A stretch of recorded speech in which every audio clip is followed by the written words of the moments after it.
हरि ओम। ओम तत्पुरुषाय विद्महे महादेवाय धीमहि तन्नो रुद्र प्रचोदयात्। कई बार आपने देखा होगा कुछ ऐसे विशेष लोग होते हैं समाज में जिनको कुछ विशेष शक्तियां, दिव्य शक्तियां प्राप्त होती है। वो इस जन्म की भी हो सकती है, इस जन्म की नहीं, वो पूर्व जन्म की भी हो सकती है। क्योंकि इस जन्म में यदि आप पूजा पाठ कर रहे हैं, मंत्र जाप कर रहे हैं, ध्यान कर रहे हैं, ईश्वर की उपासना कर रहे हैं, तो एक चीज समझ जानी चाहिए कि आपके साथ कोई ना कोई ऐसे व्यक्ति के साथ कोई ना कोई पिछले जन्म का कुछ संबंध होता है ईश्वर का। हो सकता है पिछले जन्म में, पूर्व जन्म में आप जो है अपने इष्ट की पूजा करते हो, वहां भी आप भक्त हो, ईश्वर के बहुत करीब हो, और इस जन्म में आपको मनुष्य जीवन मिला है तो यहाँ पे भी आप ईश्वर की उपासना करते हैं। क्योंकि ये कुछ चीजें जो होती है ना, बाय बर्थ ही इंसान के साथ होती है। कई लोग आपने देखे होंगे वो पूजा ध्यान में ज्यादा रहते हैं, भक्ति भाव में ज्यादा रहते हैं, कुछ कहते हैं तो वो हो जाता है, कुछ इस तरह की कुछ अलग ही उनके अंदर एक तेज होता है। क्योंकि वो जो दिव्य शक्तियां होती है वो उन्हें जन्म जन्मांतर से, कई जन्मों से, पूर्व जन्म से उनके साथ चलती रहती है। ऐसे 4 संकेत होते हैं ऐसे व्यक्ति के जिनके पास दिव्य शक्ति। यदि आपके पास, आपको भी ऐसे कुछ जो संकेत मैं बता रहा हूं, यदि ये संकेत आपको भी दिखते हैं तो आप समझ जाइए कि आपके साथ कोई ना कोई दिव्य शक्ति है जो पूर्व जन्म से आपके साथ है और इस जन्म में भी आपके पास है। ऐसा व्यक्ति जो होता है, उसका जो पहला संकेत है, वो व्यक्ति अकेला रहना पसंद करता है। अकेले रहने का मतलब है कि वो अकेला रहते हुए भी अकेला नहीं होता है, उसको दूसरे लोग समझ नहीं पाते। वो व्यक्ति अकेला रहता है लेकिन फिर भी आनंदित रहता है, बिल्कुल आनंद में रहता है। वो उसकी अपनी ही दुनिया होती है। ऐसा व्यक्ति खुद से ही बात करेगा, कोई उसके जवाब है, कोई सवाल है, वो खुद से ही बातें करेगा, खुद ही उसके सवाल उसके निकलते हैं, जवाब निकलते हैं। अंदर अंदर ही वो एक अलग ही दुनिया होती है उस व्यक्ति की। क्योंकि वो इस दुनिया के लोगों से दूर रहता है लेकिन वो दिव्य शक्तियों के नजदीक रहता है ऐसा व्यक्ति। कई लोग देखे होंगे आपने, खुद में ही बातें करते रहते हो, तो ये संकेत होता है। क्योंकि ये वही व्यक्ति करता है जिसके साथ कोई दिव्य शक्ति होती है। क्योंकि वो शक्ति लगातार उसके संपर्क में होती है, उसको कोई समझ नहीं पाता। वो व्यक्ति कई बार तो खुद भी नहीं समझ पाता इस चीज को। कई बार बहुत वक्त लग जाता है व्यक्ति को ऐसा समझने में कि ऐसा कुछ है।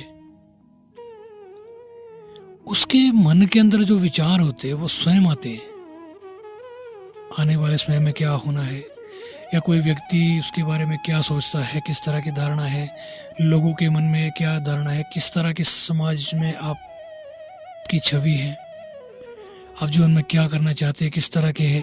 तो वो सब चीजें, जो विचार जो है वो स्वयं ही अंदर अंदर चलते रहते हैं ऐसे व्यक्ति के अंदर। और ऐसा व्यक्ति बीमार भी ज्यादा रहता है। बीमार मीन्स कि छोटी मोटी बीमारी उसको चलती रहेगी, कुछ ना कुछ, कभी बुखार, कभी सिर दर्द, कभी कुछ। वो क्यों होता है? वो इसीलिए होता है जब वो व्यक्ति किसी दूसरे व्यक्ति के संपर्क में जाता है, क्योंकि उसके पास तो ऑलरेडी दिव्य शक्ति है, कोई पावर उसके साथ चल रही है। तो जो सामने वाला व्यक्ति होगा, यदि उसके पास कुछ ऐसी परेशानी बोल दे, यार मैं ऐसा परेशान हूं, मेरी ये परेशानी है, वो परेशानी, तो नेचुरली वो परेशानियां उस व्यक्ति की दूर होने शुरू हो जाती है। अब जब दूसरों की परेशानियां दूर करेंगे तो थोड़ी ना कुछ परसेंट उसमें उसका भाग जो है उस व्यक्ति को भी भुगतना पड़ता है। इसलिए थोड़ा सा व्यक्ति बीमार रहता है। हालांकि ज्यादा बड़ी बीमारी ऐसे व्यक्ति को होती नहीं है, छोटी छोटी बीमारियां रहती है, वो किसी कारण से रहती है।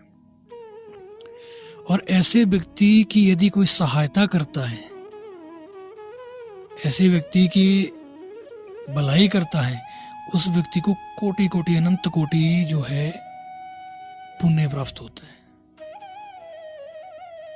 कोटि कोटि उनके ऐसे कार्य बनने शुरू हो जाते हैं कि वो सोच भी नहीं सकते व्यक्ति। दूसरा जो संकेत है, सपने में उस व्यक्ति को हर बात का जवाब स्वयं ही मिलता है। कोई उसके मन में कुछ बात चल रही है तो वो स्वयं ही उसको अंदर ही अंदर से जवाब उसको मिल जाता है। स्वप्न के माध्यम से वो बात करता है। ऐसा व्यक्ति स्वप्न के माध्यम से ज्यादातर देवी देवताओं से ही बात करता है। स्वप्न में उसको कोई देवी देवता का धाम दिखेगा, कोई पहाड़ दिखेगा, नदी दिखेगी, कोई ऐसा दिखेगा, कोई शेर उसके पीछे आ रहा है, सांप उसके पीछे आ रहा है, कोई बैल उसके पीछे आ रहा है। कुछ इस तरह की जो है उस व्यक्ति को ईश्वर से जुड़ी हुई चीजें दिखती है। ये बहुत बड़े संकेत होते हैं। यदि आपके साथ भी ऐसा है तो आप भी समझ जाइए कि आपके साथ कोई ना कोई दिव्य शक्ति है। सपने के माध्यम से ही वो व्यक्ति जान जाता है कि क्या अच्छा है, क्या बुरा है, क्या है, कैसे आगे क्या होना, क्या नहीं होना, क्या करना है। कोई सवाल है, उसका जवाब उसको सपने के माध्यम से ही मिलना शुरू हो जाता है। तीसरा जो संकेत है, ऐसे व्यक्ति को अचानक कई बार आवाजें वगैरह सुनाई देती है।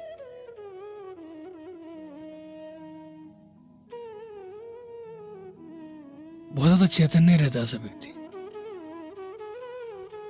आवाजें ऐसी नहीं कि कई बार वो ध्यान में बैठा है, पूजा में बैठा है तो उसको कुछ आभास होगा कि नहीं कोई ना कोई साथ है, कोई देख रहा है, कोई सुन रहा है। ऐसा व्यक्ति जो होता है वो ज्यादातर दुनिया वालों को अपनी परेशानियां नहीं बताता है। वो अपनी परेशानियां ईश्वर के समक्ष बताता है, ईश्वर के पास रोएगा, बताएगा उसको हर चीज, और वहीं से उसको जवाब मिलेगा, वहीं से उसको सब कुछ मिलेगा।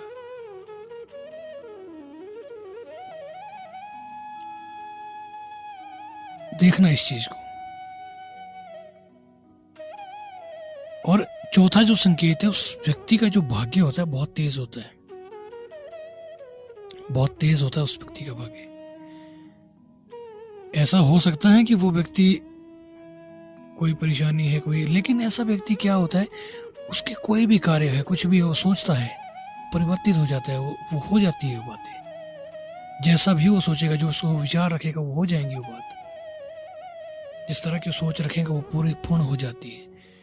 सोचता है वो हो जाता है, क्योंकि वो चर्चा करता है देवी देवताओं से। ऐसे व्यक्ति की चर्चा होती है। दुनिया वालों से ऐसा व्यक्ति चर्चा नहीं करता है। दिव्य शक्तियों से उसकी चर्चा होती है। दिव्य शक्ति हमेशा उसके इर्द गिर्द रहती है। उसको एहसास होता है कि कोई ना कोई है, साथ है। यदि ऐसा कुछ आपके साथ भी है तो आप भी समझ जाइए कि कोई देव की, कोई ईश्वर की शक्ति है, आपका दिव्य शक्ति आपके साथ है। बस निरंतर पूजा पाठ ध्यान में लगे रहिए, ईश्वर की उपासना करते रहिए। जीवन में आप बहुत आगे पहुंचेंगे, बहुत आगे जाएंगे। आज की वीडियो में इतना ही। अगली वीडियो में फिर से मिलते हैं। तब तक के लिए हरिओम। ओम नमः शिवाय, ओम नमः शिवाय, ओम नमः शिवाय।